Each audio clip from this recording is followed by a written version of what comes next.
I found out my fiancé was cheating with my bridesmaid, so I turned our wedding into a documentary of their affair. It started 3 weeks before the wedding. My phone died, so I grabbed my fiancé Bryce's phone to check the venue's address. Instead, I found a 6-month masterclass in betrayal. He was sleeping with my bridesmaid, Candace. But they weren't just hooking up, they had a literal exit strategy to ghost me right after the honeymoon, taking all the wedding cash with them. The absolute audacity? She was helping him pick out my engagement ring while sleeping in his bed. I sat on the bathroom floor for 2 hours, hands shaking so hard I could barely hold the phone. But the cheating wasn't even the most unhinged part. It was the cruelty. Candace sent him a pic in her bridesmaid dress with the caption, "Can't wait to stand next to that cow at the altar." Bryce's response? "Just 3 more weeks of pretending, then we're free." They actually placed bets on how long I'd cry when he dumped me. The winner got to pick their first vacation using my honeymoon fund. She guessed 2 weeks, he guessed a month.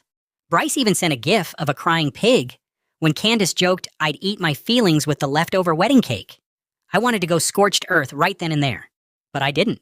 I put the phone back, and for 2 weeks, I played the blushing bride. I smiled through fittings. I had lunch with Candace, where she held my hands and told me how lucky I was. And every single night, I was secretly downloading the receipts. Every text, every photo, every voice note. Fast forward to the rehearsal dinner. Bryce gave a tear-jerking speech about finding his soulmate. Under the table, Candace texted him, "His dad's speech is making me want to vomit." Bryce replied, "Almost over, then we celebrate for real." Wedding morning, 5 a.m.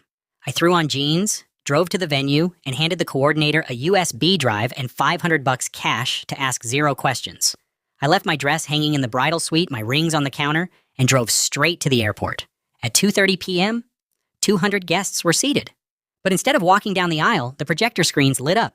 I treated my guests to a 12-minute supercut of everything: chronological screenshots, photos, voice messages blasting through the venue speakers of Candace calling me a placeholder and Bryce laughing. His parents in the front row, her parents 3 rows back. Total, deafening silence. Then I hit send on a mass text. "Wedding's canceled. The bar is still open. Drinks on Bryce." I wasn't there for the fallout because I was already boarding a flight to Bali with my actual best friend. The texts hit right before takeoff. My cousin texted, "Candace's mom just dragged her out by her hair screaming it was insane." Bryce's brother texted, "I punched him, just thought you should know."